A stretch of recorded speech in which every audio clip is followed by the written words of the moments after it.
We'll begin with our prayers. Om Ajnanatirmirandasya Jnananjana Shalakaya Chakshurunmilitam Yena Tasmai Shri Gurave Namah. Namo Vishnu Padaya Krishna Presthaya Bhutale Srimate Bhakti Vedanta Swami Niti Namine Namaste Saraswate Deve Gauravani Pracharine निर्विशेष शून्यवादी पाश्चात्य देशतारिणे वाञ्छाकल्पतरुभ्यश्च कृपा सिन्धुभ्य एव च पतितानां पावनेभ्यो वैष्णवेभ्यो नमो नमः। जय श्री कृष्ण चैतन्य प्रभु नित्यानंद श्री अद्वैत गदाधर श्रीवासादि गौरभक्तवृंद। हरे कृष्ण कृष्ण कृष्ण हरे हरे, हरे राम राम राम हरे हरे। मूकं करोति वाचालं पंगुं लंघयते गिरिं यत्कृपातमहं वन्दे श्रीगुरुं दीनतारिणं परमानन्दं माधवम्। हरे Krishna dear devotees. So welcome to our study of Sri Brahma Samhita verses. So let me share my screen.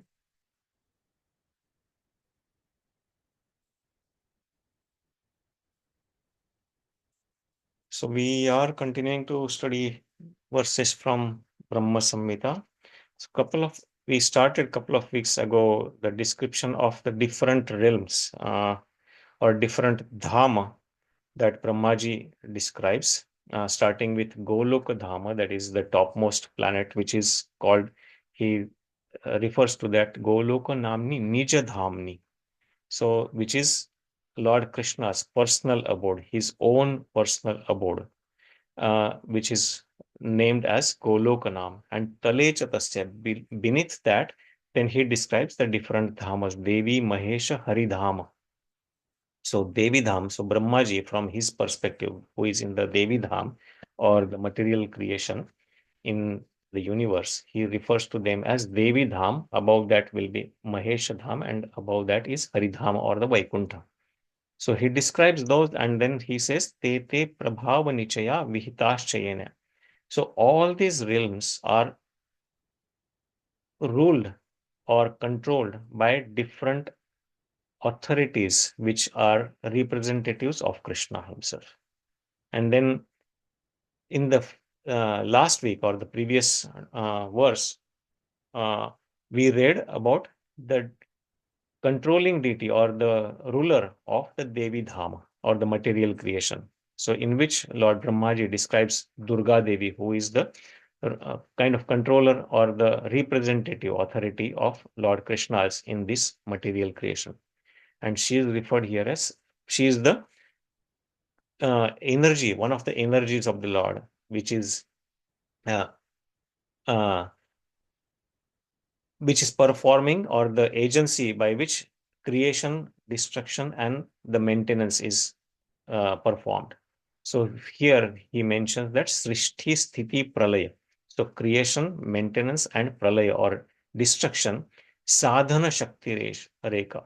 So this is performed by the agency, which is one of the Shaktis or the energies of Lord Shri Krishna, which is Chaye Vayasya Bhuvanani Vivarti Durga, who is nothing but like a shadow of his Chit potency.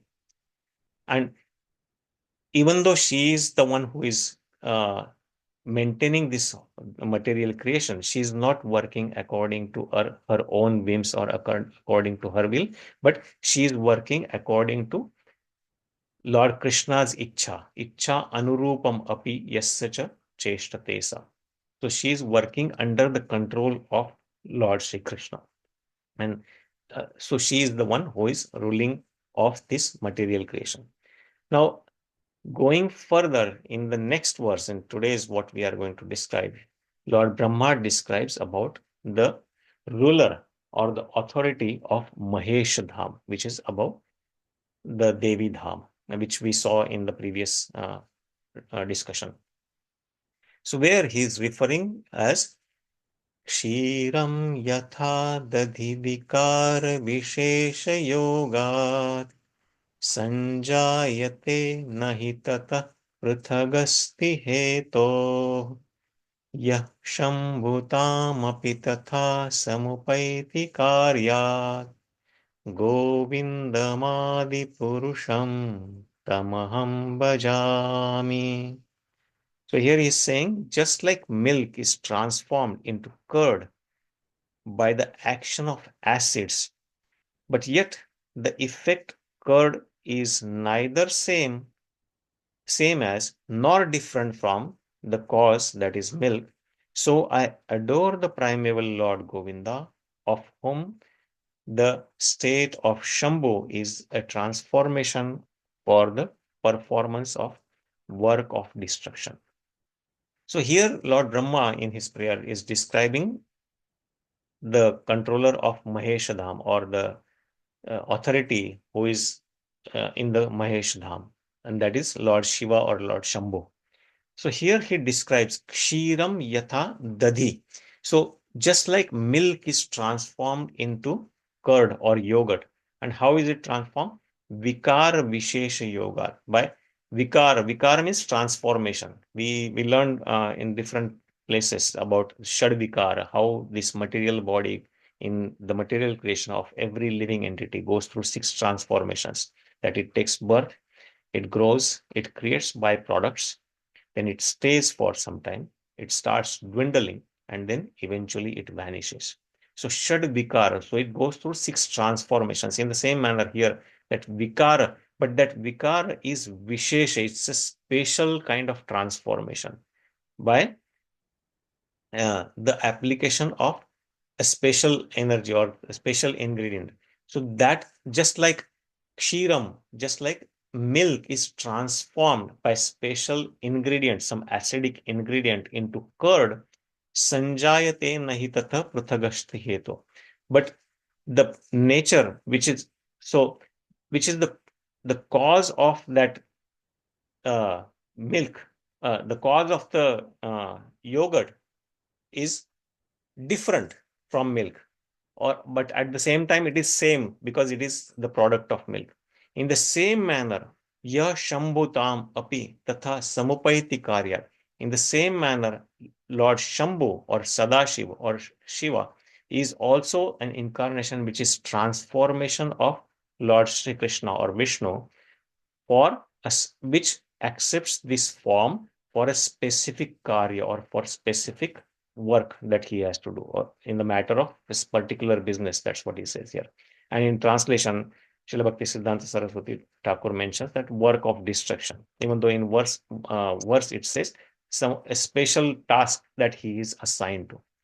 Because Lord Krishna does not ever come in contact with the material modes of nature.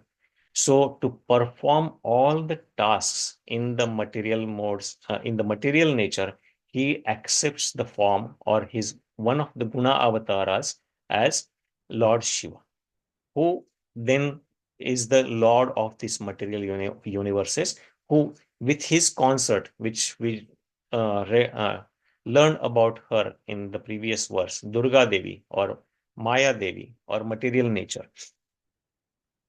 which is consort of Lord Shambhu. With her, then he maintains or he controls this material creation.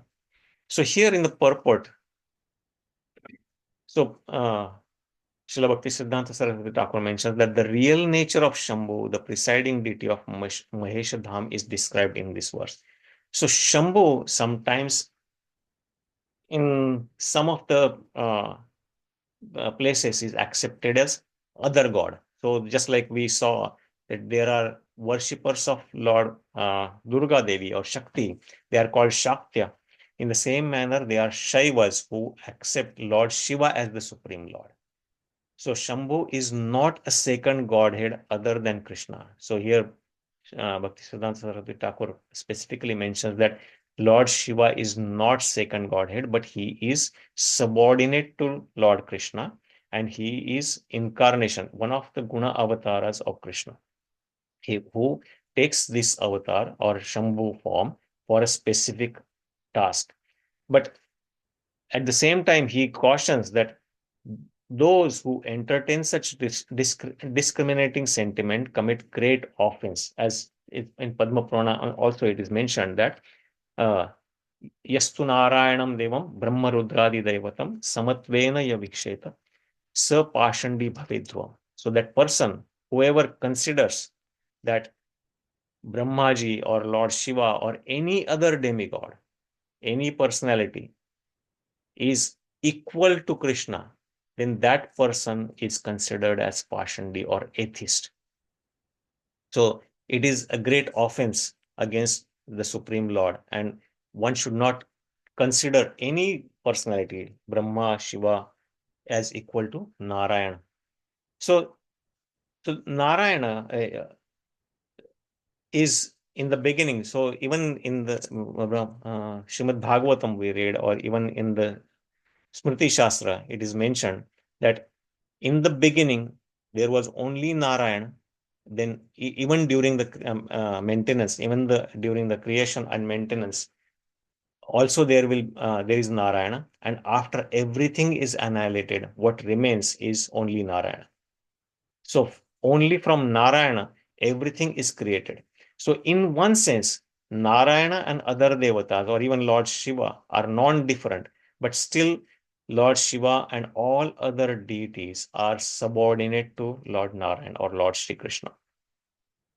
So here then Prabhupada mentions, Srila Bhakti Siddhanta Saraswati Thakur Prabhupada mentions that he gives the analogy here just like it is given in the verse. Just like milk is transformed into yogurt, but after treating with acid, it is converted into yogurt. So it still remains a milk product, but it is still different. And the qualities of milk and yogurt are different, but it is same at the same time, it is different. In the same manner, Lord Shambhu, who is Sadashiv, is one of the incarnations of Lord Krishna, as we saw last time, that Sadashiv, originally in the spiritual realm, who is the source of all the Rudras, and also Lord Shiva and Shambhu, is actually incarnation of Vishnu, is Vishnu Tattva. But Lord Shambhu, who to maintain or to control this material universe, takes this form, and then he is the one who is directly associating with the modes of material nature, and with his consort, Durga Devi, who controls this material creation. So in the end also, he mentions that we learn from Brahma Samhita, Brahma Samhita, Bhakti Rasamrita Sindhu, that Krishna has 64 qualities, and a living entity, a Jiva Tattva, when it is in its purest state, can have maximum of 50 qualities. So, but Lord Shiva has 55 qualities, 5 additional qualities, and that's why he is not considered as a Jiva Tattva. And that's why he has his own Tattva. So there are 4 different Tattvas we learn, that Vishnu Tattva, then Sri or Lakshmi or Radhā-Rañjana Tattva, then Śambhu Tattva, which is separate from Jiva Tattva. So even though Lord Shiva is a type of Jivas, but because he has 5 additional qualities than any perfected Jiva, then he is considered as a separate Tattva. And those qualities we learn from this chapter of Brahma Samhita, which 21st chapter, where it says, it gives us the different qualities of Sri Krishna. So where we learn first all these 50 qualities, when a perfected being, a devotee of Krishna, a jiva can attain all these 50 qualities. But Lord Shambhu or Shiva has all these qualities perfected. So because besides all the above mentioned 50 qualities, Krishna possesses 5 more qualities, which are sometimes partially manifested in the persons of like Brahma and Shiva. But Lord Shiva has these five qualities. So he is changeless, he is all cognizant, then he is ever fresh, Sachidananda, possessing all the eternal and blissful body and possessing all the mystic perfections. So these are the additional qualities that a perfected living entity, Lord Shiva, has.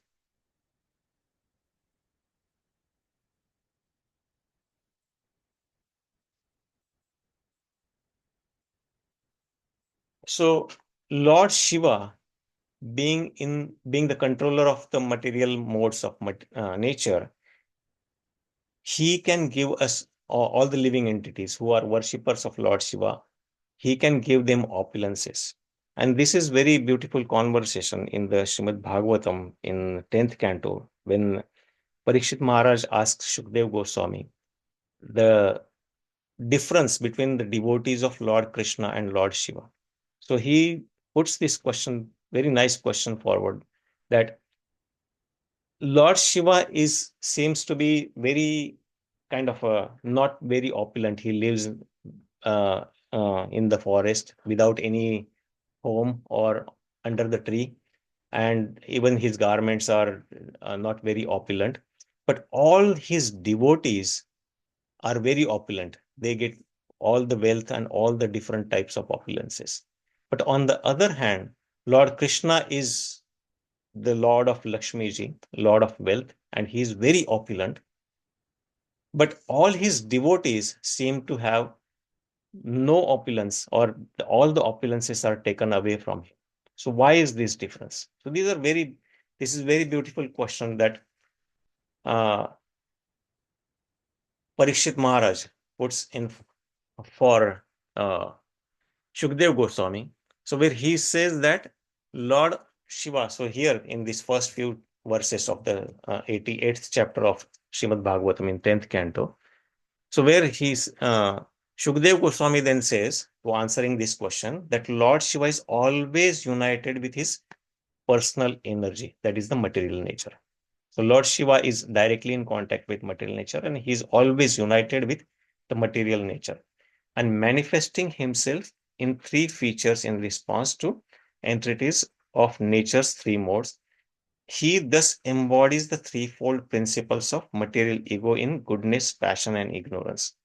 And all the 16 elements, the 10 senses plus mind and the five panchamahabhuta, all have evolved as transformation of that false ego, which is the different modes of material nature that transform into false ego. When a devotee of Lord Shiva worships his manifestations in any one of these elements, the devotee obtains all sorts of corresponding enjoyable material opulences. So because Lord Shiva is directly controller of material modes of nature, he can easily give all these material opulences. And he is also considered as Ashutosha, so he can be very easily pleased. But on the other hand, Lord Hari never comes in contact with the material modes of nature. He has no connection with the material modes whatsoever. And he is the supreme personality of Godhead, and he is the eternal witness of all seeing, who is transcendental to material nature.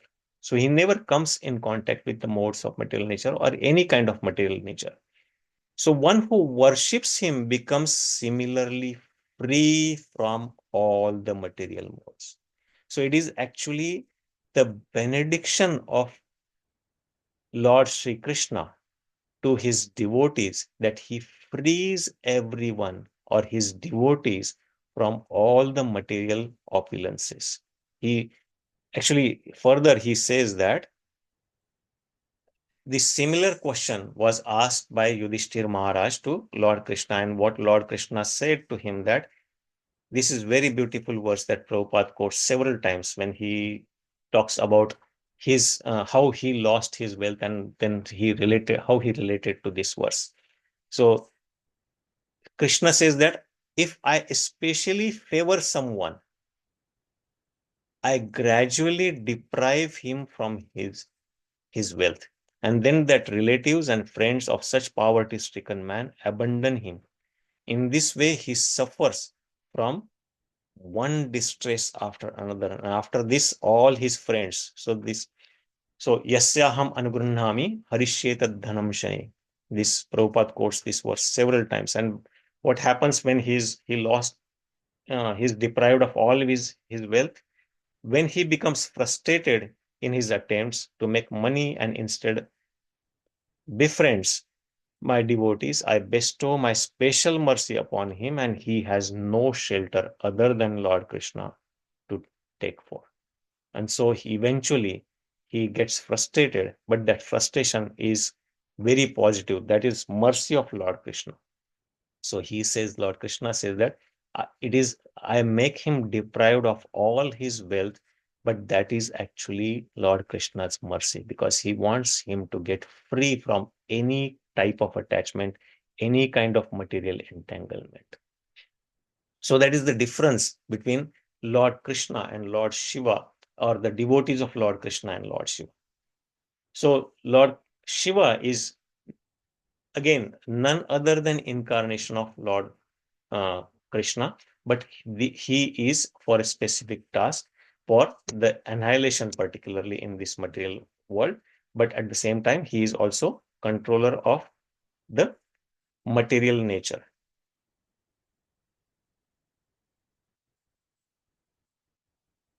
And then it is also mentioned here eventually that he also comes to promote dharma in the form of Mayavada, eventually Shankaracharya, as Shankaracharya. So in obedience to,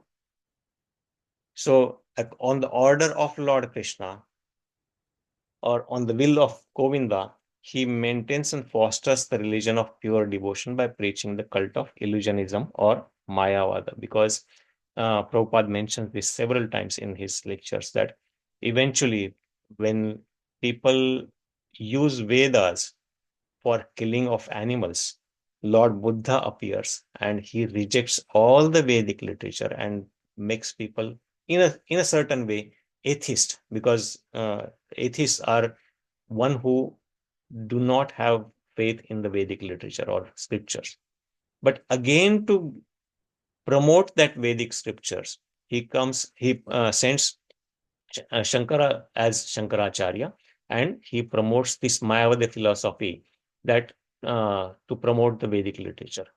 And then eventually he himself appeared as Chaitanya Mahaprabhu to give us the devotional service, which is the highest goal of life in this Kali Yuga. So I will stop there and we can take some reflections. It's 9:25 already. So any thoughts? Yes, Mataji. Hare Krishna Prabhu, Dandavat Pranam Jai Shri Prabhupada. I have some questions, Prabhu. Is it okay to ask? Yes, please, Mataji. I will try my best to answer those. Okay. What is this Agama Shastras which you highlighted right now, that portion? Speculative Agama Shastras? So speculative Agama Shastras, I assume it is part of the Vedic literature which speculate the which is a kind of Jnana Yoga, and that's what Lord Shiva comes as to promote the Jnanis and deprive them from bhakti. So eventually they will come to bhakti. And Brajajavan Prabhu, do you have any information about Agama Shastras? So Agama Shastras are we have the Pancharatra Shastras for Vaishnavas are also Agama Shastras. And Shaivites, they have their own Agama Shastras. The Agama Shastras also tell about how to worship the deity and the temple construction and so on. But here, I'm not sure what Prabhupada actually, or Bhaktisiddhanta Saraswati Thakur actually mentions about speculative Agama Shastras. That's very interesting to. Or probably the Shaivites Agama Shastras, I guess. Thank you, Prabhu. Thank you, Prabhu. So my second question is related to the Brahma Samhita purport, where it was, can you go up, Prabhu? Yeah, so here, just stop. Yeah, so here, yeah. So Prabhu, yes. 1, 2, 3, 4, 5, 6. Okay, it talks about adulteration. It talks about this personality has no independent initiative. The said adulterating principle is constituted of a combination of the stupefying quality of the deluding energy, the quality of non-plenitude of the marginal potency, and the slight degree of the ecstatic cognitive principle of the plenary spiritual potency. This specifically adulterated reflection of the principle of the subjective portion of the divinity is Sadashiv in the form of the effulgent masculine symbol god Shambhu, from whom Rudradev is manifested. So, could you simplify this and explain it, Prabhu? So my understanding here, Prabhupada is reflecting on the how just by adulteration in a particular way, milk is converted into yogurt. In the same manner, Lord Krishna's incarnation, which is Sadashiv, is kind of an adulterating principle which is required for controlling the material energy, because Krishna never comes in contact. Krishna or any Vishnu Tattva never comes in contact with the material energy. So for that purpose, this Shiva Tattva is created, which is non-plenitude. So non-plenitude is not complete Vishnu Tattva. And of the marginal potency. So, and the slight degree of ecstatic cum cognitive principle. So it is in between Vishnu Tattva and Jiva Tattva. So it is not completely Jiva Tattva, because it is superior to Jiva Tattva. As we saw, it has 5 additional qualities in after perfection of a Jiva.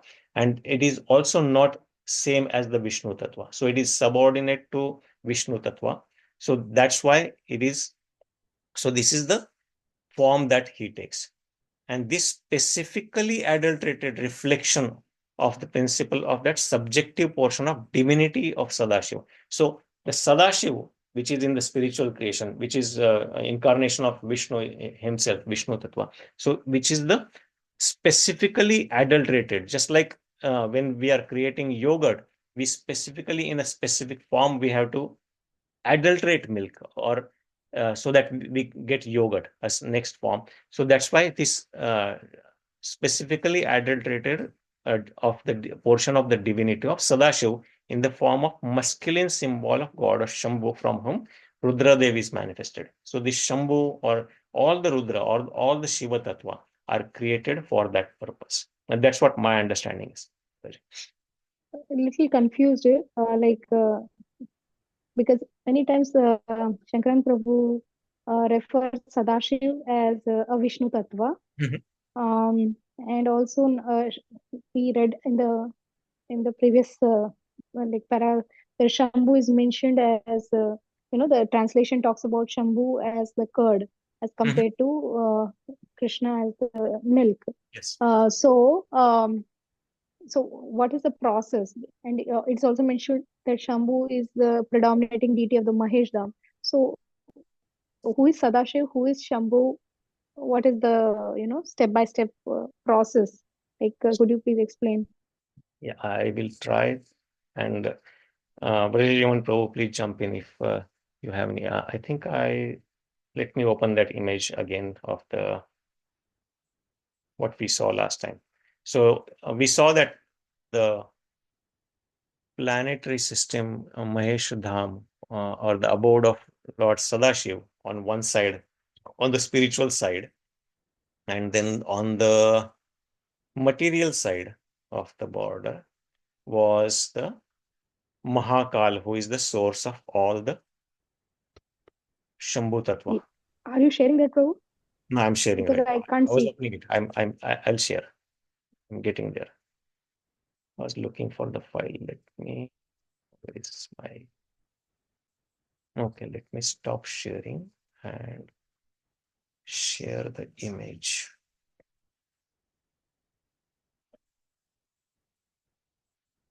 You see it?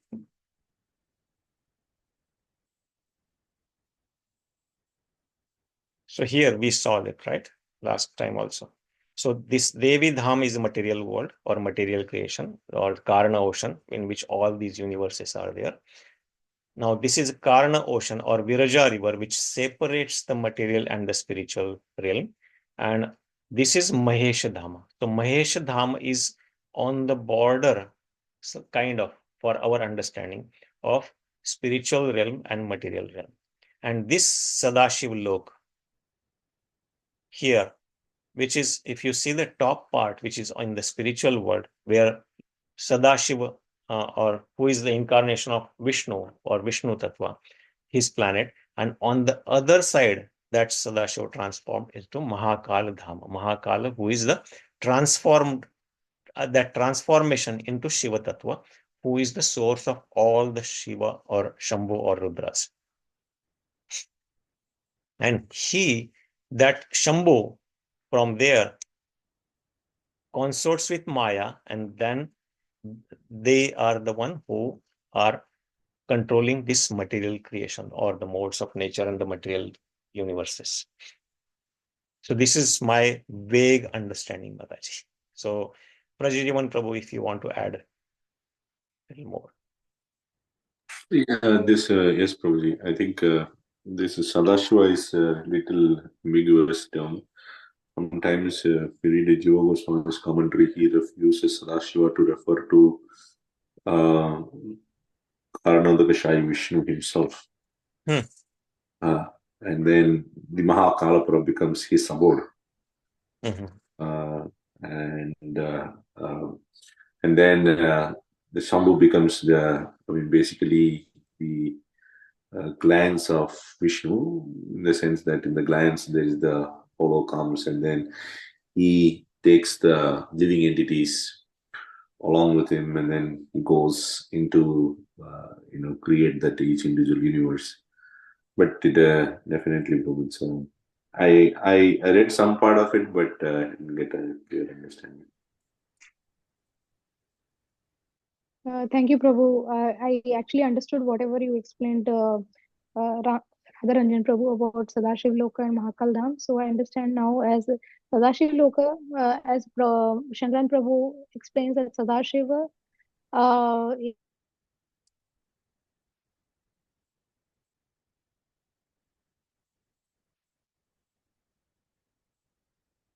We cannot hear you, Mataji, or is it just me?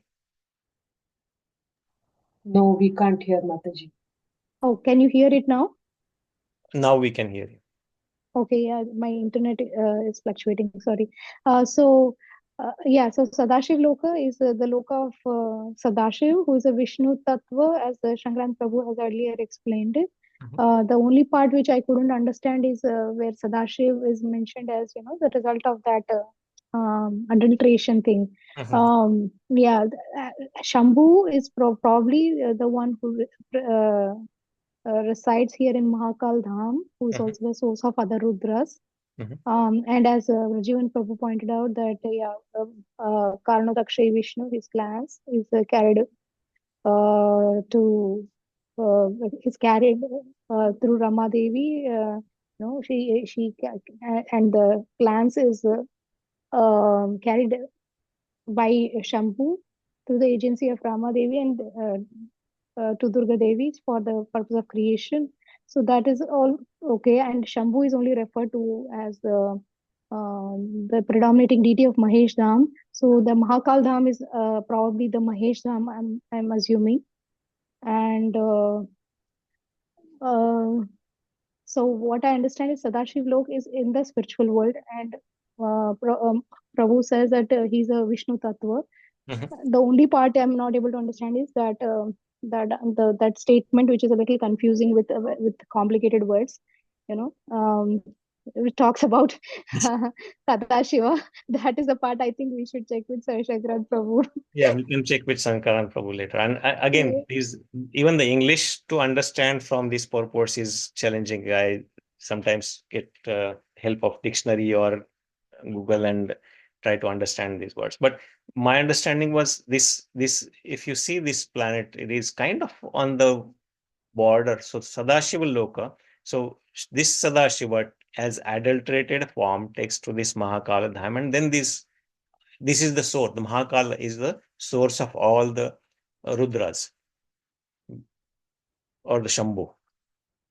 Yes, Prabhu. So the Mahesh Dham, which is Shambhu's abode, or it is Mahakal Dham, basically. So right? Mahesh Dham is actually this whole realm.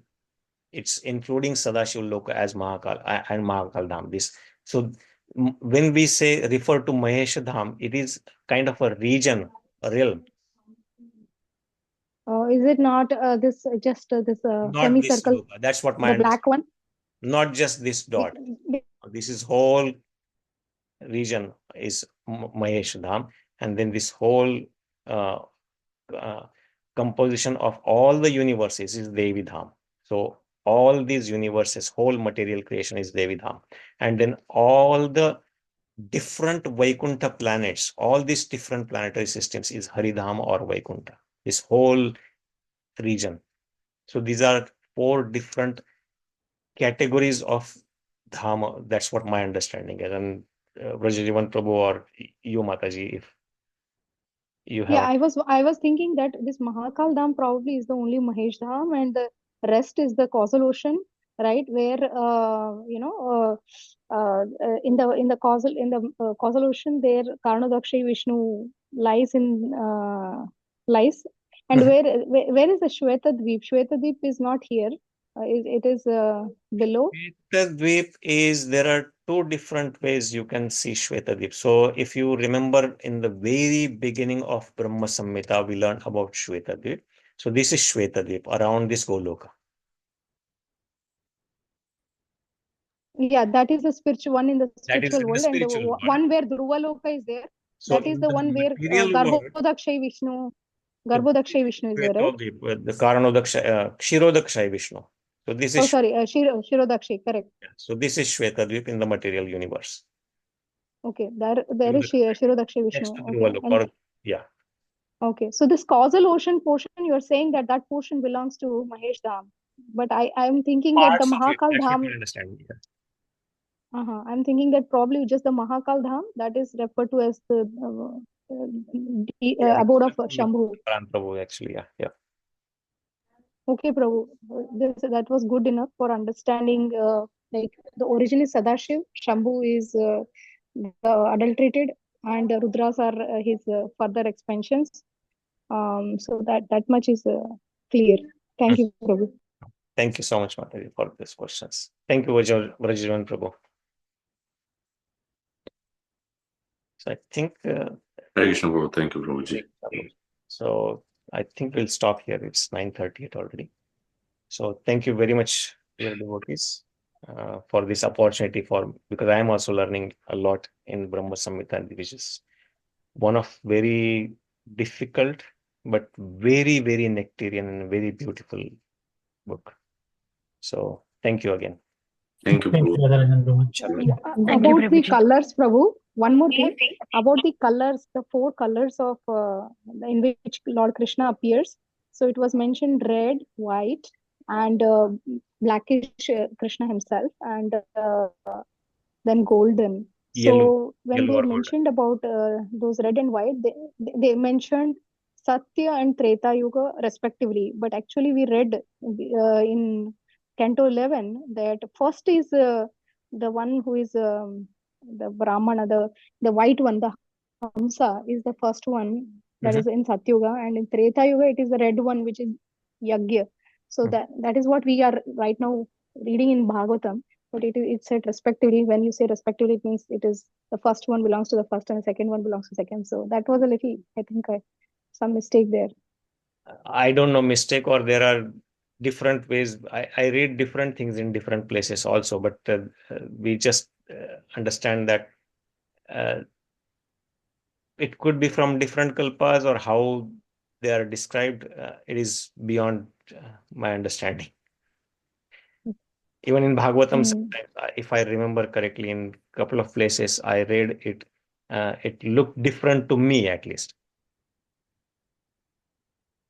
The order, and many times we always talked about when we are studying that it is not written in specific order, or sometimes it is all,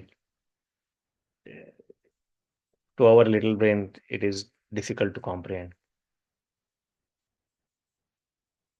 Thank you, Prabhu. Thank you. And there was one point which was the words which we were emphasizing about Lord Krishna when he shows special favor.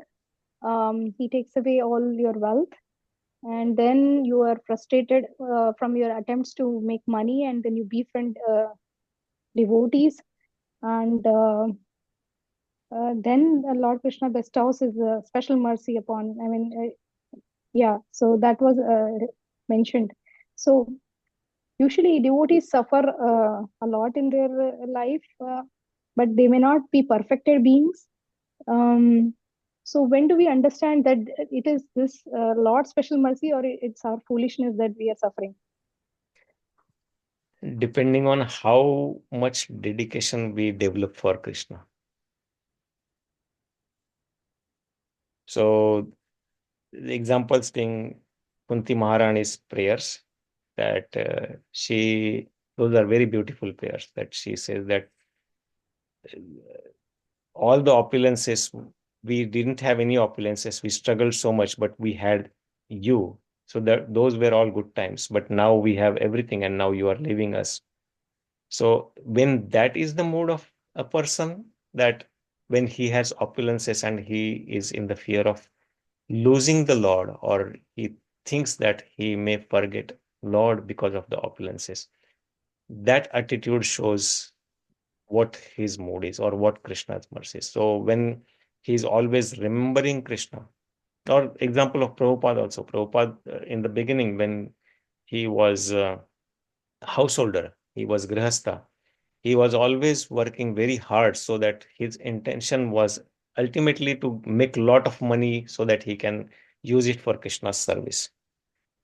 But things didn't go that way, and eventually he lost everything, practically everything, and he just was living somewhere in Vrindavan, and we see how even for small things he had to struggle, even to get paper for printing Srimad Bhagavatam, first canto he was working on, or distributing his Back to Godhead magazine.